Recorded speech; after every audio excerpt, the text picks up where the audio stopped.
Dijelaskan dari Wikipedia, laporan neraca adalah laporan keuangan yang memiliki informasi serta akun-akun aktiva di dalamnya, dan menjadi kewajiban perusahaan untuk membuat laporan tersebut dalam satu periode.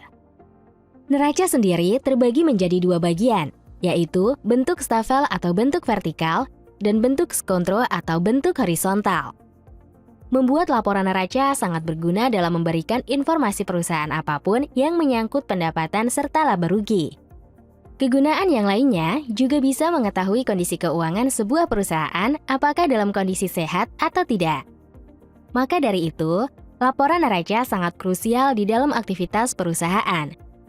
Buat yang belum tahu cara menyusun dan membaca neraca, tonton video ini sampai habis ya!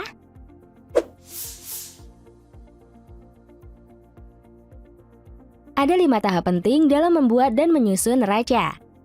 Yang pertama, tentukan tanggal dan periode pelaporan. Jika perusahaan memperdagangkan produk atau jasanya secara publik, maka pelaporannya dihitung setiap triwulan. Tanggal pelaporan umumnya akan jatuh pada hari terakhir kuartal. Kedua, identifikasi aset perusahaan. Setelah menentukan tanggal dan periode pelaporan, maka selanjutnya adalah menghitung aset pada tanggal tersebut.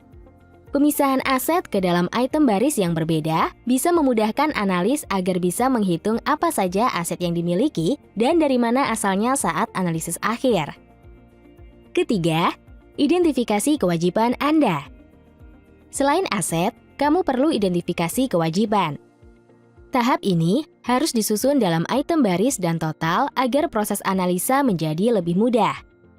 Identifikasi ini harus subtotal yang nantinya akan dijumlahkan bersama. Keempat, hitung ekuitas pemegang saham. Jika perusahaan atau organisasi dipegang oleh pribadi atau satu pemilik, maka ekuitas pemegang saham biasanya akan sangat mudah dihitung. Jika dipegang atau diadakan untuk umum, perhitungan akan semakin rumit tergantung jenis saham yang dikeluarkan. Dan yang terakhir, tambahkan total liabilitas ke total saham milik pemegang saham. Untuk memastikan neraca menjadi seimbang, perlu membandingkan total aset dari total kewajiban, lalu ditambah dengan ekuitas bersama.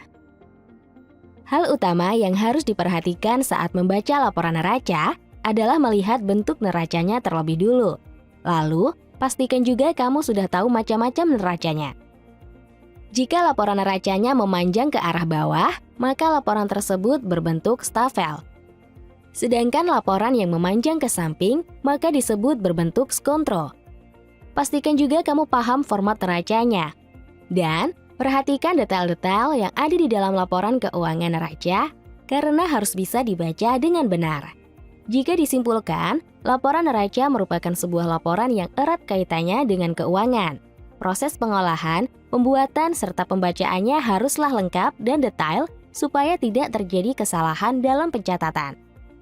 Untuk meminimalisir kesalahan-kesalahan yang mungkin terjadi, kamu bisa gunakan software bisnis Accurate Online. Coba gratis selama 30 hari dengan klik link yang ada di kolom deskripsi di bawah ini ya.